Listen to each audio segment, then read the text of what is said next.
Šeima, kurie savo įmonę išdrįso pavadinti savo pačių pavardę. Tai žmonės, kurie tvirtina, kad jiems rūpi švari gamta, todėl siekia kurti produktus, kurie neterštų aplinkos. Prieš mus stiklinėje švarus, bekvapis, be kenksmingų medžiagų vanduo.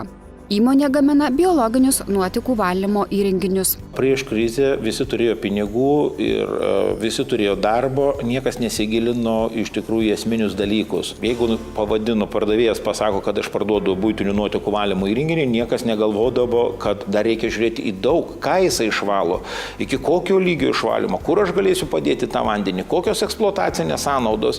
Visi tikino, kad valymo įrenginys ir viskas. Jį užkasiau, svarbu ten kažkas tai burbulioja ir viskas tas jau yra labai gerai. Ir pinigų žmonės atiduodavo lengvai. Dabar atėjus krizė, žmonės suprato, kad negalima, lengvų pinigų nebeliko. Jos reikia skaičiuoti, jie uždirbami labai yra sunkiai. Pradėjo mokėti pinigus brangiau, bet nori gauti už tai produktą. Daugybė sertifikatų nacionalinės kokybės prizas liudija, kad įmonė aukštų kriterijų laikosi metai iš metų. Sukurta nuotekų valymo technologija šiandien įtraukta ir į lietuviškus mokymo vadovėlius. Šiam momentui aš labai džiaugiuosi, aš esu jau ir šitos technologijos patento savininkas. 2011 metais gavom sertifikatą įvežti į Norvegiją 5 metam. Turime sertifikatą šitai technologijai, kaip vokiečiai teigia, po 60 metų vienintelė technologija, kuri galima įvežti į Vokietijos rinką, mes galime įvežti į Prancūzijos rinką. Realiai mes į pačias brangiausias šalis, kur daugiausiai žiūri ekologiją, į visas eksportuoja. Užtat mūsų įmonės šūkis yra, kad sprendimai žmogui ir gamtai. Svarbiausia, įmonė turi žinoti, ko jinai nori, ko jinai siekia. Užsidirbti daug pinigų, išplėsti įmonę nuo vieno žmogaus iki begalybės. Tikslai. Kokios yra įmonės tikslai? Sukuriu aš įmonę ne tam, kad nugalėti savo kolegas, tam, kad tą verslą daryti ir turėti stabilės pajamas, kad niekas į darbą atėjęs neturi galvoti, ar gale mėnesio mes galėsim įsimokėti pinigus, ar gale metų, kada nėra verslo, kada užšalusi žemė, ar mes turėsim ant naujų metų vaikam parnešti, nupirkti dovanų.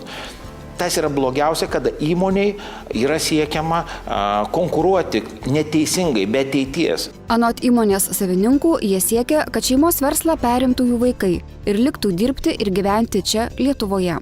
Aš tikiuosi, kad sukurdamas įmonę su savo pavarde, aš jau šiandienai turiu sūnus 2 ir tam ir buvo jinai sukurta.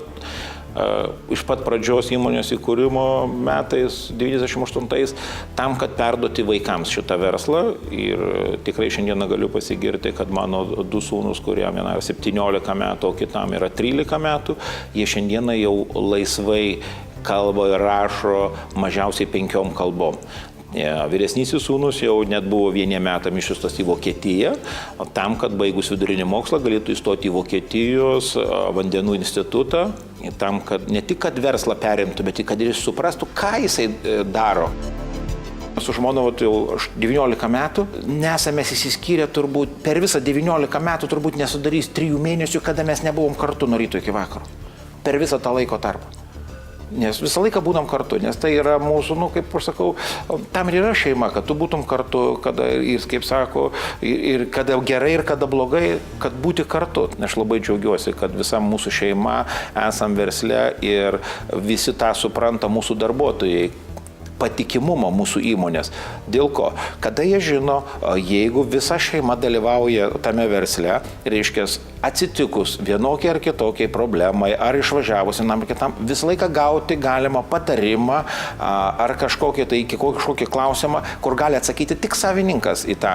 Bet kada nuo ryto iki vakaro visa šeima sėdi versle šitam, tai čia turbūt aš būdamas, jeigu ir būčiau darbuotojas, tikrai rinkčiausi tą įmonę dirbti, kur yra šeimininis verslas.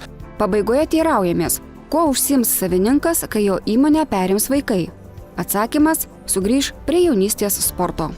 Man didžiausias pasiekimas sporte yra tas, kad išugdė iš manęs kovotoją, siekėja tikslų, nenuleisti rankų. Ir aišku, džiaugiuosi šią dieną dar gan gerą sveikatą, dėl to, kad manau, kad perdavus verslą vaikams aš tikrai važinėsiu su dviračiu.